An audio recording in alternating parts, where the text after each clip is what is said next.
दोस्तों, एक माँ होती है जो कि अपने प्रेमी के साथ में अपने घर पर ही प्रेम प्रसंग करने में लगी होती है, यानी कि एक कमरे में संबंध बना रही होती है।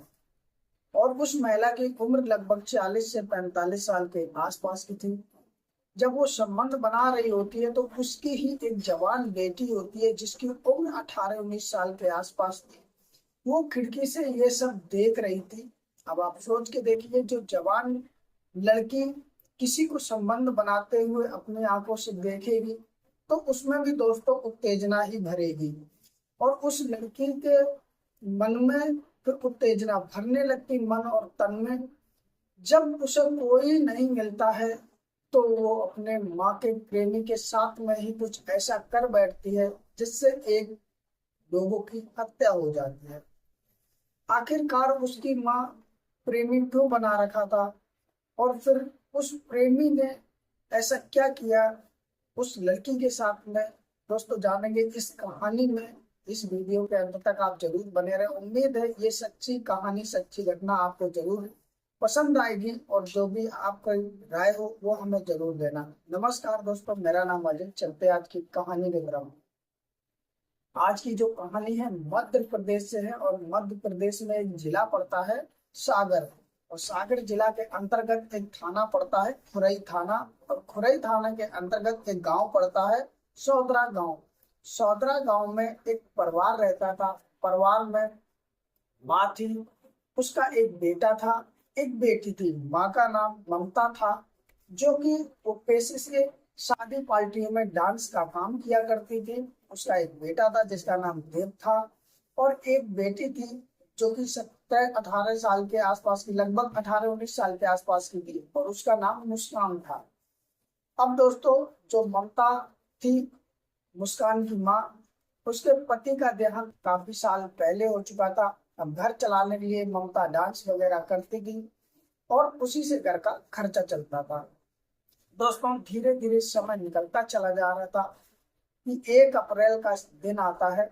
तो ममता जो होती है अपने बच्चों से कहती है कि मुझे जरा काम के सिलसिले में बाहर जाना है, एक काम करो, तुम अपनी बड़ी बहन के यहाँ चले जाओ। यानी कि ममता की एक और बेटी थी बड़ी, जिसकी उसने शादी कर दी थी, और उसके गांव से वो कुछ दूरी पर रहती थी, यानी कि थोड़ी दूर थी।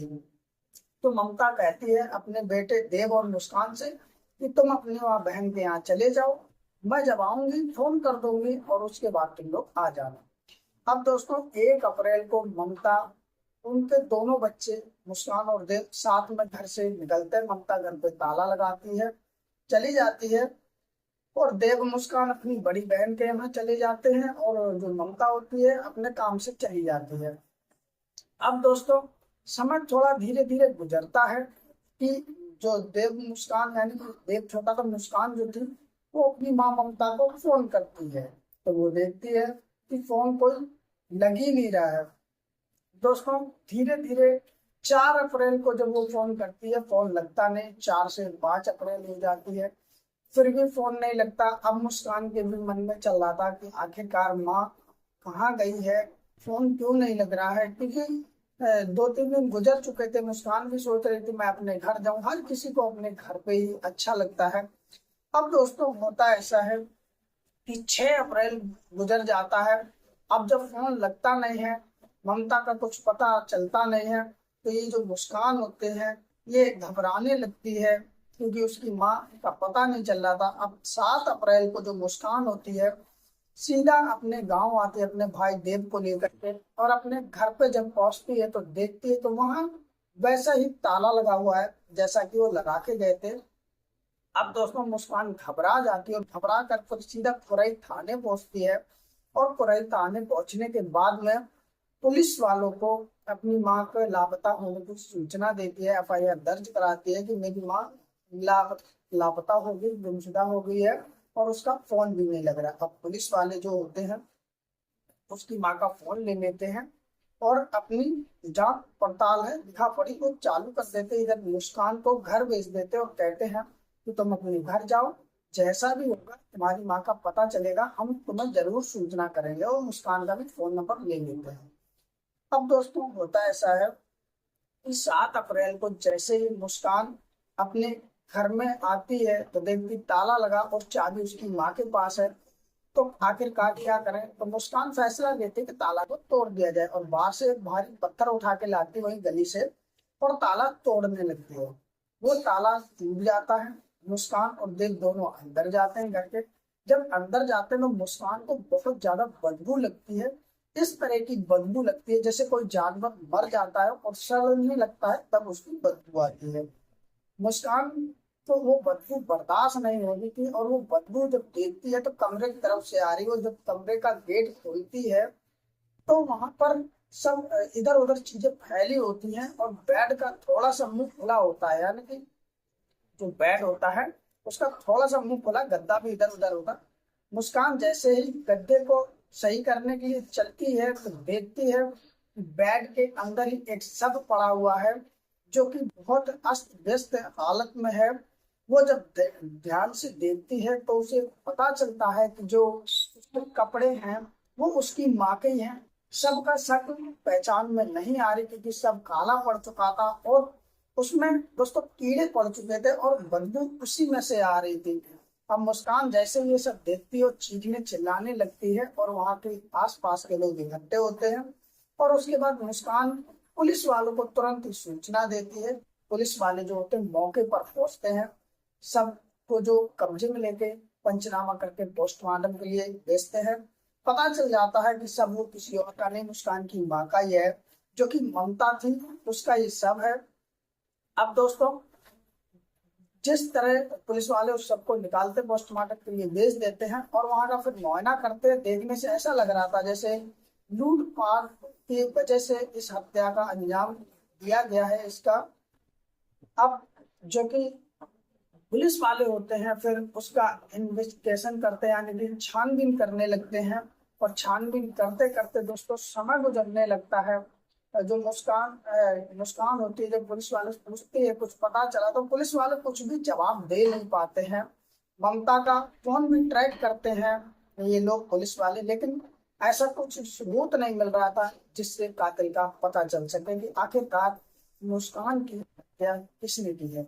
अब दोस्तों होता ऐसा है कि धीरे धीरे 2 महीने गुजर जाते हैं। ममता की हत्या हुए पुलिस वालों को कोई सबूत मिल नहीं रहा था, तो पुलिस वाले आते हैं, मुस्कान से पूछते हैं कि एक बात बताओ मुस्कान, आखिरकार तुम्हारी माँ सबसे ज्यादा किससे बोलती बतलाती थी। तो जो मुस्कान होती है वो बताती कि मेरी माँ ममता जो थी एक सुरेंद्र नाम का व्यक्ति है उससे ही ज्यादा बोलती बतलाती थी और वही मेरे घर पर भी आता था।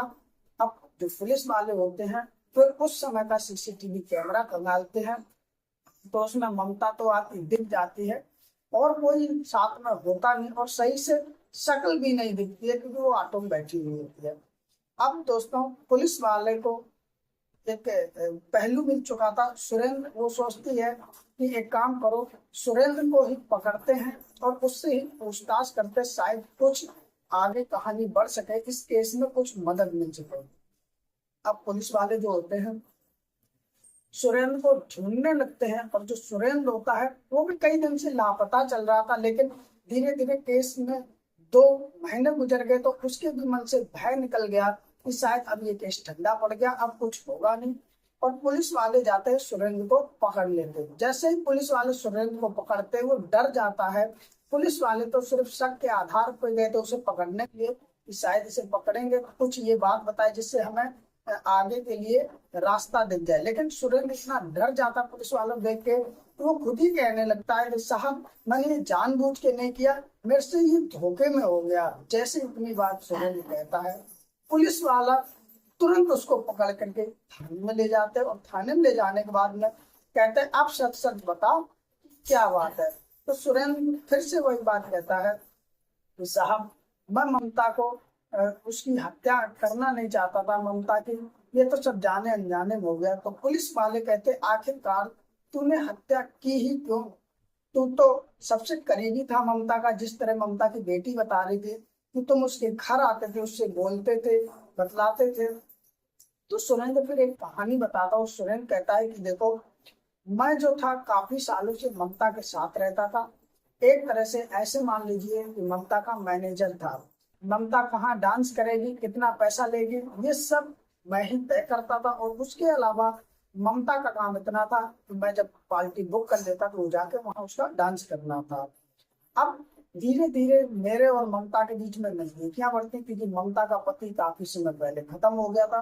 तो सुरेंद्र कहता है कि जब नजदीकियां हमारी बढ़ जाती हैं तो धीरे धीरे ये प्यार मोहब्बत में बदल जाती हैं। अब सुरेंद्र ममता के घर पे आता, वहां रुकता, जब भी उसका मन करता ममता से संबंध बनाता।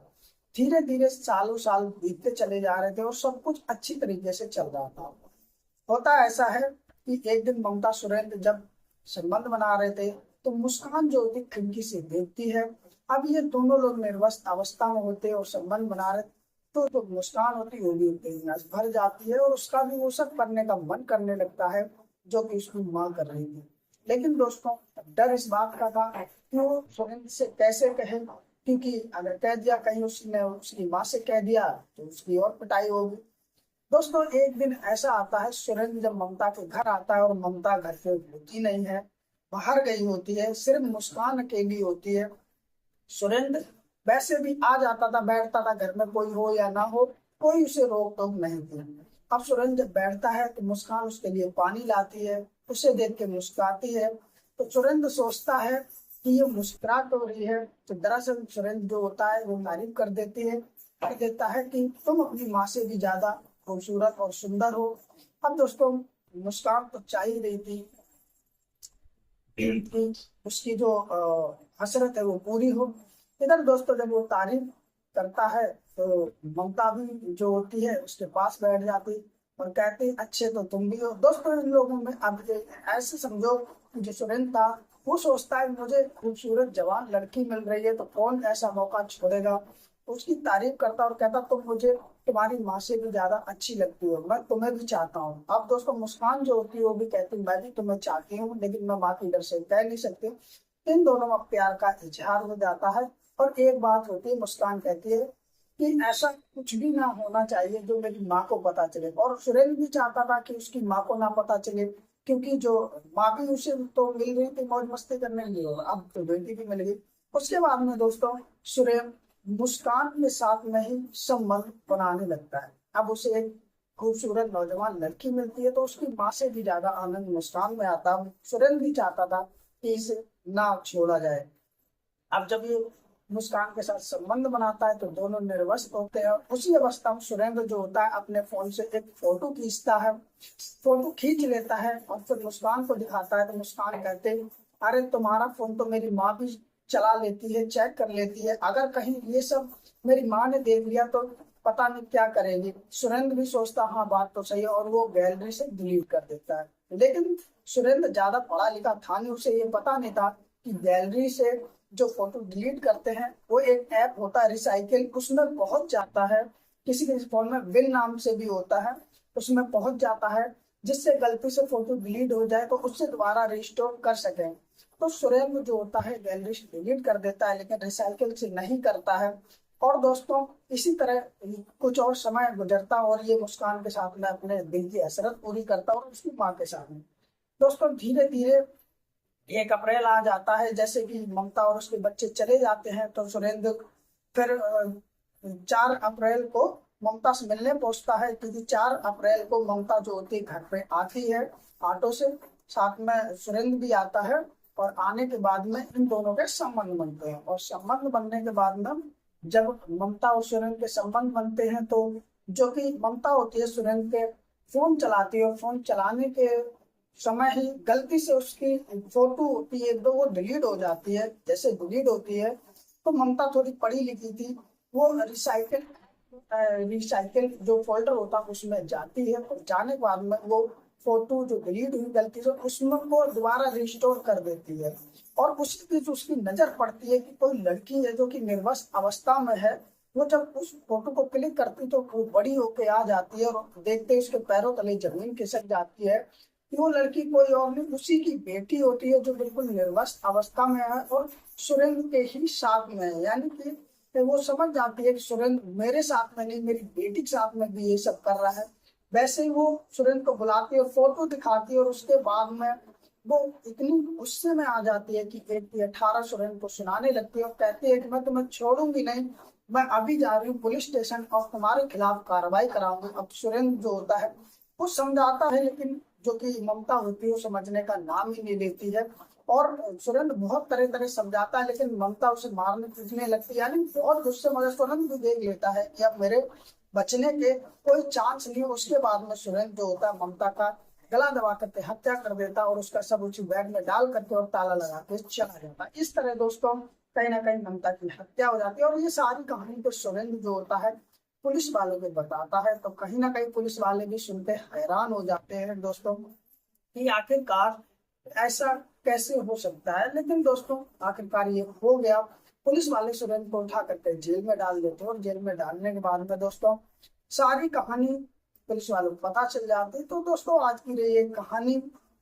अब सुरेंद्र को तो जेल काटनी पड़ेगी, लेकिन सोचने वाली ये बात थी कि इसमें गलती ममता की थी या उसकी बेटी की। अक्सर ऐसी कहानियों में पाया जाता है या तो बड़ी बहन जो होती है वो अपने प्रेमी के साथ में संबंध बनाती तो छोटी देख लेती है, तो उसका भी फिर अफेयर उसी से चल जाता है। क्योंकि दोस्तों जब कोई देखता है तो उसकी उत्तेजना जाग जाती है और फिर उसका भी ऐसा सब करने का मन करता है।